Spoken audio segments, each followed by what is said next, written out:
Olá, meus amados irmãos, a paz do Senhor Jesus, aqui pastor Melquisedeque, passando para desejar a todos vocês um bom dia, uma boa tarde, boa noite, boa madrugada, na paz, na doce e gloriosa paz do Senhor Jesus. Estamos aqui para a gente conversar sobre a sexta lição do nosso trimestre, meu Deus, né? Já aí na metade do trimestre. E o título da nossa lição é A Consciência, o Tribunal Interior. Que lição interessante, né? Pastor Silas Queiroz, ele traz para nós aqui uma lição muito importante e também fazendo algumas ilustrações muito pertinentes para a gente poder entender o campo da consciência. Você é meu convidado mais do que especial para estarmos aqui alguns minutos conversando e dar algumas orientações para professores que estarão aí no próximo dia 9 de novembro trabalhando esta lição na classe dos adultos. Você que não é inscrito, se inscreva aí no canal, né? Diga aí de onde você é, deixa aí a sua paz do Senhor, que depois a gente vai lá e curte aí o seu comentário com boa ética, né? Com uma dose de boa ética e de amabilidade. Você é o nosso convidado especial. Quero deixar bem claro aqui que eu não sou o detentor da verdade, a gente está aqui só para somar, né? Tem muitos canais aí de comentários da revista da Escola Dominical e todos são ótimos. Você tem aí uma vastidão de coisa, uma imensidão de coisa. Mas nós estamos aqui num projeto da Assembleia de Deus de Maringá, a nossa superintendência está com esse trabalho. No próximo trimestre, outros professores estarão comentando aqui essas lições que são maravilhosas, né? Ali vinda da Casa Publicadora das Assembleias de Deus. Eu quero deixar o meu abraço a todos os meus amigos pastores espalhados no Brasil, não são poucos, né? Lá do Estadão de Rondônia, Mato Grosso, São Paulo, Santa Catarina. Deus abençoe vocês espalhados aí. Meus amigos lá nos Estados Unidos também, pastor Daniel, pastor Jader, né? Grandes homens de Deus que estão aí nos Estados Unidos. Deus abençoe vocês de uma maneira especial, pastores amigos, né? Lá de Portugal, Bruno e toda a sua família, que Deus abençoe de maneira especial. Beleza? E aqui na nossa grande Maringá, essa cidade bonita, esse campo avivado, na presidência, pastor Antônio Ferreira e todos os meus amigos dirigentes e superintendentes da Escola Bíblica Dominical e professores aqui do nosso campo. Deixo o meu grande abraço também ao meu amigo pastor Jackson Ferreira, né? Sempre quando podemos estamos aí ladeados e conversando e aprendendo com o nosso vice-presidente também, um grande amigo. Deixando um abraço aqui à congregação Vila Esperança e também à minha família que sempre acompanha aqui o canal. Deus abençoe, pastor Robson, pastor tá aí da Escola Bíblica Dominical, os demais que também trabalham, meu amigo doutor Rodrigo, que esses dias aí fez aniversário. Deus abençoe, parabéns. Meus amados irmãos, depois desse preâmbulo todo, eu venho te convidar aqui para esta lição que está maravilhosa, a consciência ou tribunal interior. Interessante que essa lição ela poderia ter vinda sob, né, qualquer viés, seja da psicologia, da filosofia, mas ela veio um pouco atrelada a uma ótica do direito, e isso é bem interessante para a gente poder tentar entender, e o próprio Paulo trabalha isso na carta aos Romanos, é o que nós vamos ver já já. Correto? Nós temos aí o nosso textuário que está em Atos 24:16, eu não vou ler hoje. A nossa verdade prática é que diante da crescente degradação do padrão moral do mundo, o cristão deve apegar-se cada vez mais a sã doutrina para ter sempre uma boa consciência. O mundo se degenerou, assim como o ser humano, logo lá no Éden, quando este desobedeceu. E a gente está estudando desde a lição de número 1 que há toda uma desmoralização, há uma degradação da nossa natureza, a natureza geme, não é verdade? Só que quando nós nos apegamos à sã doutrina, a uma doutrina sadia, a uma doutrina bíblica, a uma doutrina que vem com o regramento da fé, de toda essa base que a gente tem, que é a palavra de Deus, então nós podemos nutrir uma boa consciência. Temos aí a leitura bíblica em classe, que está em Romanos 2, e Também temos 3 objetivos, professor. Mostrar aos alunos a origem da consciência. Peça para eles escreverem lá no papel, entregar, ou cada um falar. Você tem N recursos que você pode usar na tua sala de aula. Correto? Reconhecer o papel antes e depois da queda. Como é que era essa consciência? Pergunta para o teu aluno. Antes e depois da queda. Pegue ali Gênesis, capítulo de número 1, 2 e 3, né, os 3 primeiros capítulos, a criação, a formação do homem, a coroa da criação. Vá até o capítulo de número 4, quando Caim mata Abel, e trabalhe a questão da consciência aí de maneira panorâmica, obviamente, porque o nosso horário é bem resumido. Ensinar que a consciência atua como um tribunal interior capaz de acusar, defender e incentivar a autorreflexão constante, né? Na nossa consciência, segundo o pastor Silas Queiroz, aqui ela é um tribunal, acusa, defende, mas ela também tem uma autorreflexão. E terceiro objetivo, alertar os alunos para as falhas e deformações que a consciência pode sofrer quando não é orientada pela verdade bíblica. Lá no terceiro tópico a gente vai falar de uma boa sugestão de método que a gente pode trabalhar com os nossos alunos. Correto? Segura aí então na cadeira, aperte os cintos e vamos trabalhar aqui a lição de número 6. Professor, temos um grande desafio e a introdução, ela nos instiga. Por quê? Porque Deus fez o homem com um senso moral e chamou isto de consciência. O ser humano ele não nasceu bruto.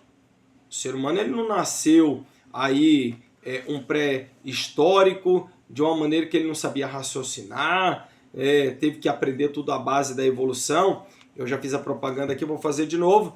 Compre aqui o livro de apoio, né, do pastor Silas Queiroz e você vai ver que ele traça isso lá no direito natural. O homem ele não nasceu, né, irracional. E aí foi evoluindo.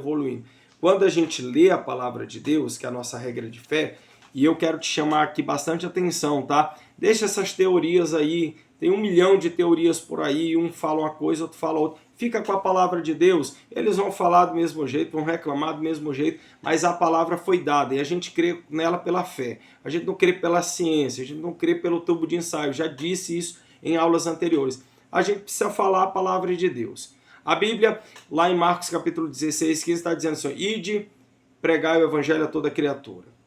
Mateus 28, 19 diz, ide, portanto, ide ensinar, ide fazer discípulos de todas as nações, batizando-as em nome do Pai, do Filho e do Espírito Santo. Ponto.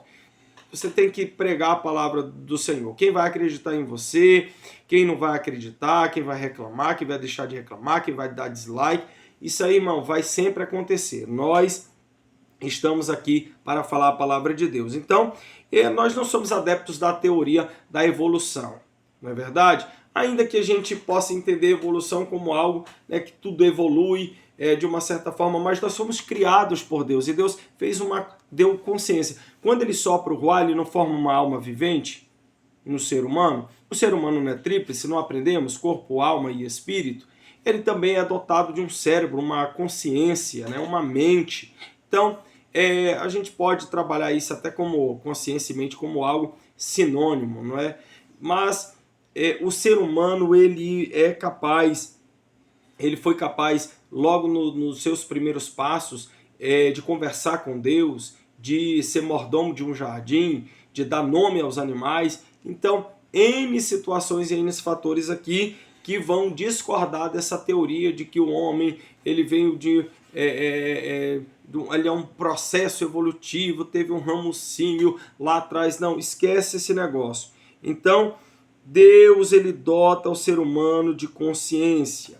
Deus dota o ser humano com capacidade de saber o que é certo, o que é errado. Há uma moral, há uma ética aí no ser humano desde os seus primeiros passos. Então, funciona segundo a lei moral comum a todas as pessoas e as Sagradas Escrituras e outras fontes normativas, como família, igreja e Estado. A consciência ela escrutina aí e emite um juízo sobre o comportamento humano. Essa é a nossa introdução que a gente vai conversar com os nossos alunos. Mas vem comigo aqui na palavra. A nossa leitura bíblica em classe ela está fundamentada em Romanos capítulo 2. Romanos é um tratado teológico bem profundo e é muito importante a gente estar estudando, lendo, meditando e sempre fazendo aí uma boa exegese. Nós não temos tempo de fazer que exegese do livro de Romanos e nem do capítulo 2, assim de uma maneira da noite para o dia, ainda que exista vários recursos tecnológicos hoje.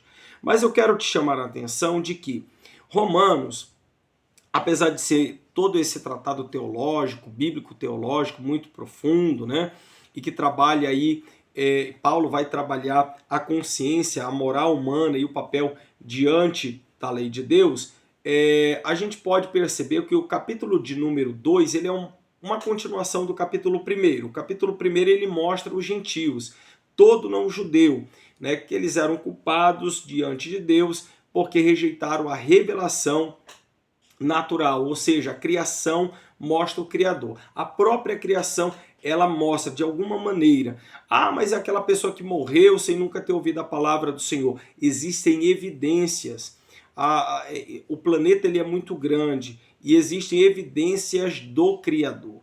As pessoas batem dizendo que não, que isso é fruto da mente humana, mas existe sim evidências em todos os lugares. Se você pegar um avião aqui, for para qualquer parte do mundo, há sim algo que vai remeter a um Criador de todas as coisas. O capítulo de número 2, ele volta-se então para os judeus, mostrando que eles também são culpados, pois embora possuam a lei, que no caso aí é a Torá, né, eles não a cumprem. Nos tempos de Jesus, ou nos dias de Jesus, quando ele está no seu ministério terreno, tem um grupo ali que vive seguindo ele, né? E eu não estou falando dos discípulos, não estou falando das mulheres que acompanharam o ministério de Jesus e nem tampouco da multidão, mas que no meio da multidão havia, por exemplo, fariseus, saduceus e vários outros grupos ali partidários, religiosos, políticos, que viviam a perseguir Jesus, especialmente os religiosos, os doutores da lei, que queriam pegar Jesus num erro só, e eles nem conseguiam cumprir a lei, muito embora eles sempre queriam falar que a lei deveria ser seguida, mas nem eles conseguiam seguir. Então, nesse contexto surge a reflexão sobre a consciência. O que acontece com os gentios que não têm a lei escrita, mas às vezes fazem o que é certo? É uma pergunta interessante. Então, quando nós vamos aqui para Romanos, capítulo 2, do versículo 12 a 16, a gente encontra algo chave aqui, um texto chave, que quando os gentios que não têm lei fazem naturalmente as coisas da lei, não tendo eles a lei, para si mesmos são a lei, pois mostram a obra da lei escrita em seus corações, testificando juntamente, melhor dizendo, a consciência e os seus pensamentos, ora acusando-os, ora defendendo-os. Aí é um trecho de Romanos capítulo 2, versículo 14 e 15, que eu li na íntegra.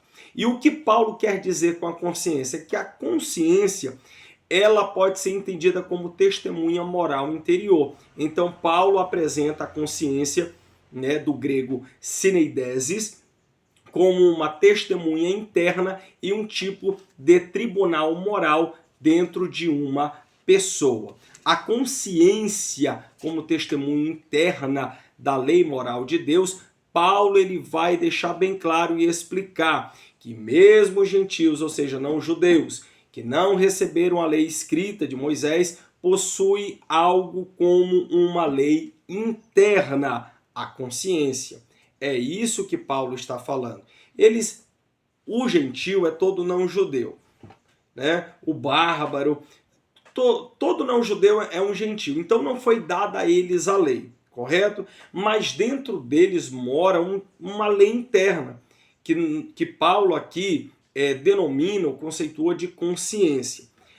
Na era moderna, é John Locke que vai prescrutar melhor o termo consciência, vai conceituar, a filosofia ela vai fazer os seus desdobramentos, a gente vai ter pontuações de Thomas Hobbes e de muitos outros filósofos aí, contratualistas ou não. Mas eu quero que você chegue aqui comigo e se aproxime da palavra para você entender aqui, ó, que ele funciona como um tipo de tribunal íntimo, um testemunho a favor ou contra os seus atos. Lembra de Sigmund Freud? Ele trabalha o id, o ego e o superego, não é verdade? E enquanto um atina para os seus desejos mais, né, desenfreados, que no caso seria o id, vem o ego, que ele acaba fazendo aí um ponto de equilíbrio. E o superego é aquele que vai ser a outra extremidade, né? E já a gente trabalha sobre isso aqui, a gente pontua para você não perder essa parte da questão aí da consciência, que a gente pode muitas das vezes também ter como sinônimo aí a mente. Então a consciência, ela não é infalível, esse é o último tópico que a gente vai trabalhar. Então Paulo, ele estabelece algo aqui, ó, que mesmo sem possuir a lei mosaica, o ser humano tem dentro de si uma percepção do certo e do errado, uma espécie, né, de lei divina intimamente aqui. Irmãos, preste bastante atenção. Na filosofia existe algo como ética e moral. Então, um sujeito imoral é um sujeito que desobedece à lei, um regramento, né? Um estatuto. Aí é um sujeito imoral, porque ele está desobedecendo uma lei. O sujeito moral, ele se pauta por um comportamento que já está preconizado aí para ele fazer a partir das suas escolhas. Há um caminho moral, um comportamento correto para fazer determinada ação ou atitude. O ser ético, né, dotado aí do seu ethos, do seu princípio, ele, juntamente com a moral, desenvolve um comportamento fundamentado nessa moral. Agora, imagine comigo uma pessoa amoral. Vamos imaginar, vamos colocar o A, né, que é negação, e moral. Vamos imaginar que existisse ou que exista um ser amoral. Então, seria um sujeito sem a capacidade de discernir o que é certo e o que é errado. É por isso que no começo da aula eu falei assim, que Deus, quando forma o homem, ele não forma o homem um ser irracional, sem capacidade de escolha. Porque no Éden você vai ver o homem dando nome aos animais, você vai ver um homem conversando, você vai ver um homem tendo uma relação íntima com o Criador, você vai ver um homem sendo mordomo, você vai ver um homem recebendo de Deus uma lei para não tocar na árvore que está no meio do jardim, e ele vai lá e desobedece. Ele vai lá, ele peca, ele come do fruto que era proibido. Então, perceba comigo que ele é dotado sim de capacidade de escolha. Mas vamos imaginar um bebê. É um sujeito que a gente poderia colocar como amoral? É uma pergunta que eu faço para você. Porque ele não tem capacidade de discernir o que é certo e o errado. Uma criança até determinada idade, ela não sabe que se colocar o dedo na tomada, ela vai tomar um choque. Não é verdade? Então, a gente precisa perceber isso, né? Vamos imaginar alguém que tenha uma necessidade especial, cuja a sua consciência, o seu cérebro, ele não funciona de maneira a ele poder fazer a escolha entre o certo e fazer uma escolha errada. Então, esse talvez seria aí o sujeito amoral, sem uma capacidade de escolha, né, que advém do cognitivo, da psique, da mente, de uma maneira muito bem desenvolvida. Correto? Então, essa consciência, ela nos acusa quando a gente faz o mal e nos defende quando faz o bem. A gente está falando, irmão, do cérebro, de algo que está da consciência, de algo que está nesse órgão aqui que muitos cientistas tentaram responder, filósofos, teólogos, cientistas tentaram descortinar isso. Mas na palavra de Deus, a consciência ela tem um reflexo como lei de Deus. Então Paulo vai dizer que os gentios mostram a obra da lei escrita em seus corações. Isso não significa que possuam toda a revelação da Torá, mas que existe neles uma dimensão moral inata, né? Uma inscrição divina, algo semelhante ao que a teologia chama de lei natural. Então, são os ecos do nosso Antigo Testamento. Jeremias, capítulo de número 31, por exemplo, versículo de número 33, vai dizer: porei a minha lei no seu interior e a escreverei no seu coração. E Eclesiastes capítulo 3, 11, Deus pôs a eternidade, essa palavra aqui no hebraico é olam, no coração do homem. E há uma função na consciência, né, de julgamento divino. Então Paulo, no versículo 16, ele completa que no dia em que Deus, por meio de Jesus Cristo, julgar os segredos dos homens, conforme o meu evangelho, está estabelecido aí que essa consciência é muito semelhante aí a um tribunal, correto? Então, o tópico de número 1, a gente já trabalhou aqui no sentido de que antes e depois da queda há uma consciência, e essa primeira manifestação, né, o senideses, saber com a consciência é uma faculdade inata, a gente vai trabalhar isso com os nossos alunos, vamos ver as respostas dele. Obviamente, né, alguns teólogos, cientistas e filósofos que a gente já falou aqui, talvez não tenham isso muito bem conceituado, mas que também existe aí um direito natural trabalhado pelo pastor Silas Queiroz, que todo ser humano nasce com um conteúdo normativo e fundamental na alma, que é a lei moral, também chamada de lei da natureza ou de direito moral. Eu citei, acho que numa das lições aqui, não sei se foi aqui em algum vídeo, um filósofo contratualista, né, Thomas Hobbes, que há uma frase atribuída a ele, que o homem é o lobo do homem numa guerra de todos contra todos. No estado em que o homem não antes do contrato social, para Thomas Hobbes, o ser humano aí ele é um animal, né? Ele é um bicho. Aí tem que ter, por exemplo, o contrato para estabelecer um limiar, estabelecer uma lei, estabelecer diretriz para que o homem não venha se matar, se degladiar, né? Se acabar matando uns aos outros. O pastor Silas Queiroz, ele traz aqui no tópico primeiro, que existiam 3 principais códigos mesopotâmicos. O Ur-Nammu, o Lip-Atar, eu não sei pronunciar esse nome aqui, e o código de Hammurabi. Perceba que desde os primórdios há regramentos para que o ser humano ele possa ter limites. O limite é para a preservação da vida. A limitação ela pode ser conceituada como uma subjugação de uma ideologia, fazendo com que o ser humano seja anacrônico, retrocedendo o ser humano. Agora o limite é para a preservação da vida. Então há uma preservação aqui dos atos humanos. Vamos imaginar uma sociedade que está surgindo e ela não tem lei. Então, se ela não tem lei, cada um vai fazer o que bem entende. E não é assim, correto? Então, para a gente poder entender aqui, existe uma base moral, né, que para os judeus é a lei de Moisés e que para os gentios é uma consciência. Existe uma função, e isso aqui é uma síntese teológica para tu trabalhar com os teus alunos, que para os judeus, essa função ela revela a vontade de Deus, e para os gentios ela revela os princípios morais divinos. O resultado, que todos pecaram, tanto judeus quanto gentios.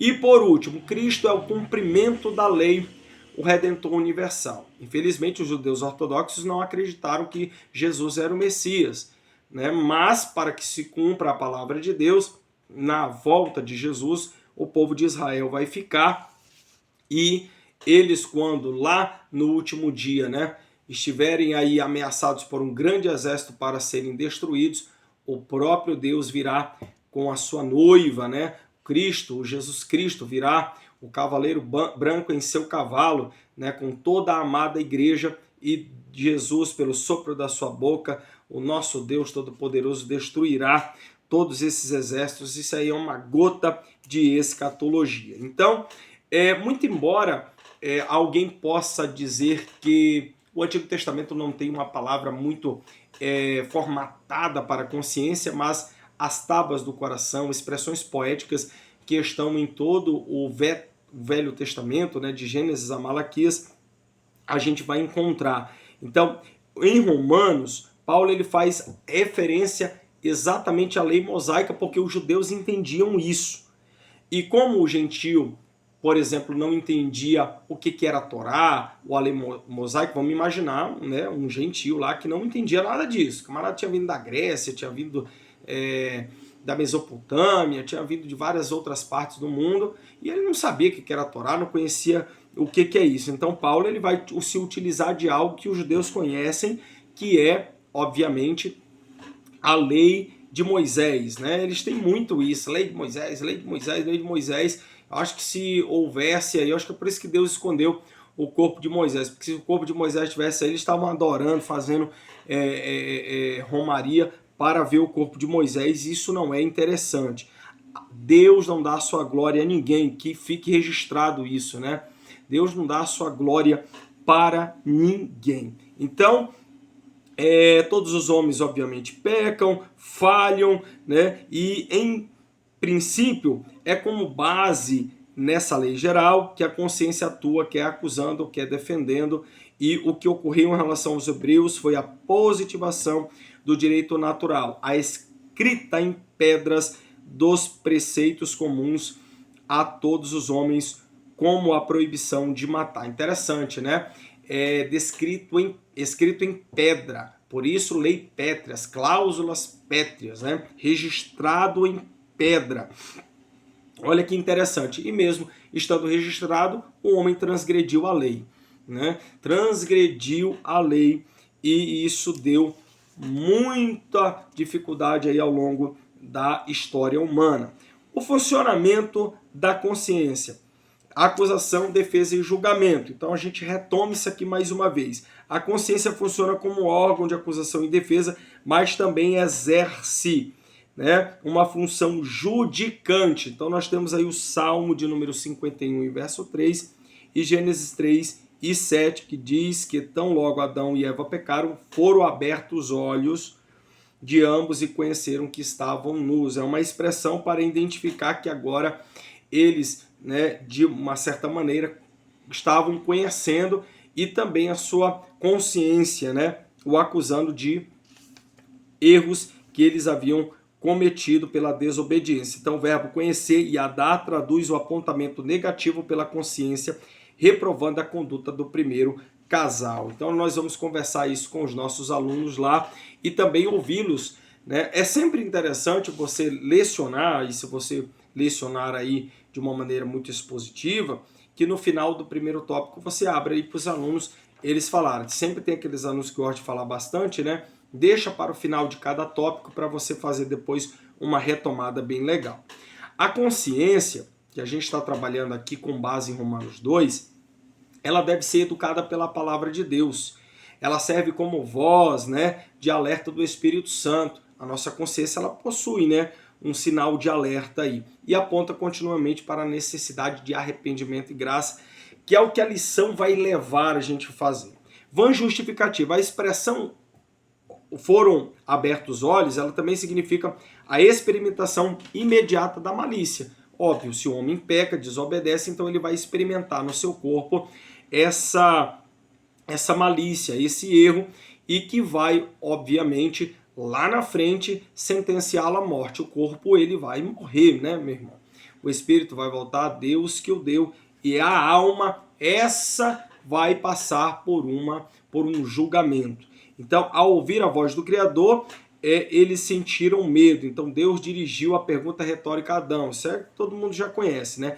Quem te mostrou que estavas nu? Comeste tu da árvore que te ordenei para não comer? Ou seja, ele traz a Adão a memória dele e o que ele tinha estabelecido. Interessante que em todos os povos, todas as nações, o não matar está lá em cláusula pétrea, mas o homem vai lá e mata, desobedece e transgride, né? Não houve uma resposta direta, impossibilitando de negar seu pecado.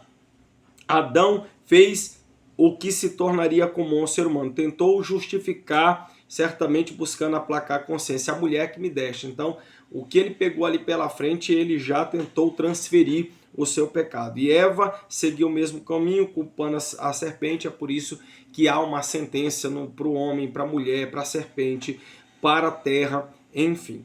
Então, tentativas como estas são meros placebos, né? A consciência é implacável e não cede às vãs formulações humanas, ainda que teológicas, como inclusivas. O pastor Silas traz isso aqui no subtópico 2. E o debate no tribunal. Aí fica consciência como tribunal que julga condutas, aprovando ou reprovando-as. Olha que interessante, né? E atua em relação ao presente, passado e futuro. Correto? Então, a gente vai percebendo que a lição ela vai tendo um desdobramento muito interessante, né? O auxílio bibliológico traz que todos os que continuam no pecado, isto é, que se opõem e desafiam a Deus e seguem seus próprios caminhos, ainda que tenham pouco ou nenhum conhecimento da lei de Deus, serão julgados e condenados porque têm uma ciência de Deus e algum conhecimento de certo e errado. Lembra que eu falei para vocês do id, do ego e do superego? São 3 instâncias da psique.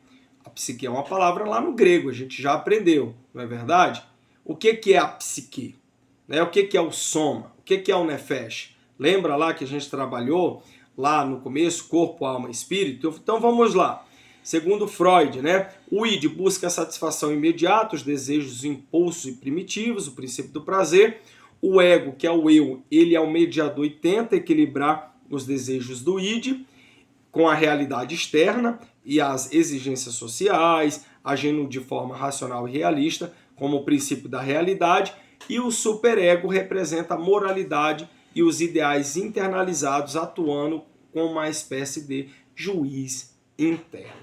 Olha que interessante, né? Então, se a gente entender que a nossa consciência ela é um tribunal, então nós temos aí, a partir da psicologia, né, da psicanálise aí por Freud, essa conceituação, né? Esse superego, por exemplo, a representação dos valores morais e sociais aprendido com os pais, e a sociedade, o pessoal chama de a voz da consciência, né? O princípio, ela busca a perfeição e age para suprimir os desejos do id, impulsionando o ego a agir moralmente e não apenas de forma realista. E vamos citar aqui um exemplo aqui, sentir a culpa de comer o bolo, né? Tá lá um bolo na mesa, o camarada vai lá e come, o mesmo que o ego tenha planejado aí racionalmente a compra, porque a moralidade do superego desaprova a gula. Olha que interessante, né? Mesmo que eu tenha planejado ali comprar um bolo, né? Mas nesta moralidade aí, o superego desaprova a gula. Então, pode comer o bolo, mas vai comer o bolo inteiro, não é verdade? Então, olha, mas eu vou deixar isso aí para os psicólogos que têm muito mais autoridade para falar. Estamos falando da consciência, e a consciência a partir da perspectiva bíblica. Então, consciência ela é falível. Mas, antes da gente falar que a consciência é falível, imaginemos aí um tribunal, né? Funciona interagindo com as demais faculdades da alma, principalmente os pensamentos, os sentimentos. A consciência costuma entrar em longos debates com os pensamentos que a questionam e aprofunda a análise das ações. Esse processo gera na mente um exame interior, uma investigação pessoal, com o objetivo de alcançar o verdadeiro veredito favorável, o testemunho de uma consciência limpa, segundo os Coríntios capítulo 2, versículo 1 e 12. Então eu falei aqui que lá no tribunal tem um juiz, tem um promotor, tem um advogado, tem um júri, quando tem um júri, tem as testemunhas, tem a vítima, tem o acusado, tem todos os debates, tem a sustentação oral. Olha que interessante, né?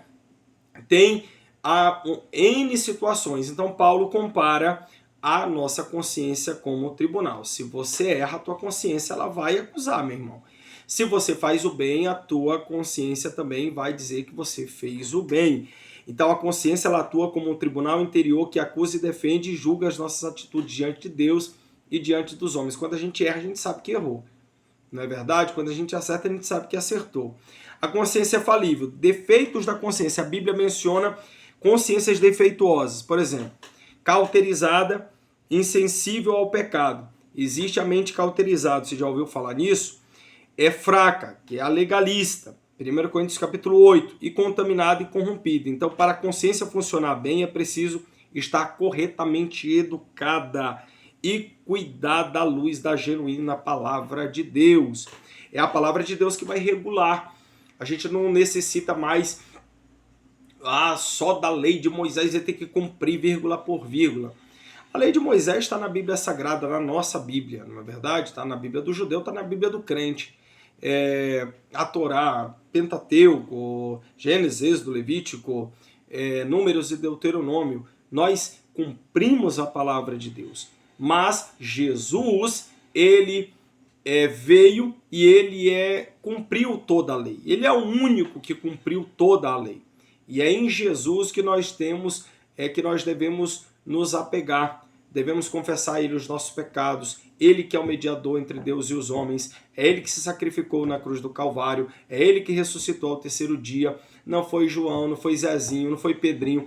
Foi Jesus Cristo de Nazaré que se fez pecado por nós, que perdoou os nossos pecados, que nos justificou diante de Deus, que vai nos levar para o céu. É a figura central, é a figura primordial, é Cristo. A gente tem que incutir isso na cabeça dos nossos alunos. Tem um monte de gente dizendo que o caminho não é mais Jesus, que o caminho é o Nárnia, que o caminho é a reencarnação, que o caminho é isso, que o caminho é aquilo.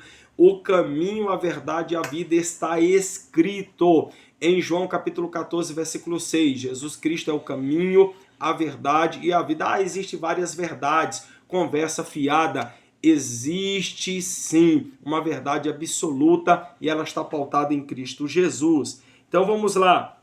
A insensibilidade leva à complacência com o pecado, mas a hipersensibilidade produz o extremismo onde tudo é pecado. É preciso ter um equilíbrio, é preciso nem ser extremado, né? O camarada às vezes quer ser muito santo, santarrão.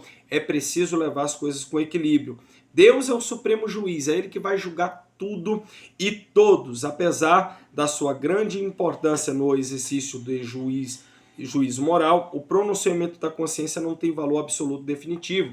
E Paulo vai dizer assim, porque em nada me sinto culpado, mas nem por isso me considero justificado, pois quem julga é o Senhor, 1 Coríntios 4:4. Então devemos sempre nos submeter humildemente a Deus, que ainda que a nossa consciência não nos acuse, somente Ele é o supremo juiz e pode sondar o nosso interior e expor os mais profundos desígnios de nosso coração, mesmo que nos sejam ocultos. Salmo 139 prescruta isto muito bem. Você imagina que quando alguém está sendo acusado de algum delito, de algum crime, né? Se ele confessa, ou se ele faz uma delação premiada, se ele assume a culpa, a sentença, na dosimetria da pena, né, no cálculo que vai ser feito, muitas vezes a pena é até reduzida por ele colaborar com a justiça. A consciência não é infalível, não. Subtópico 3, a consciência é falível.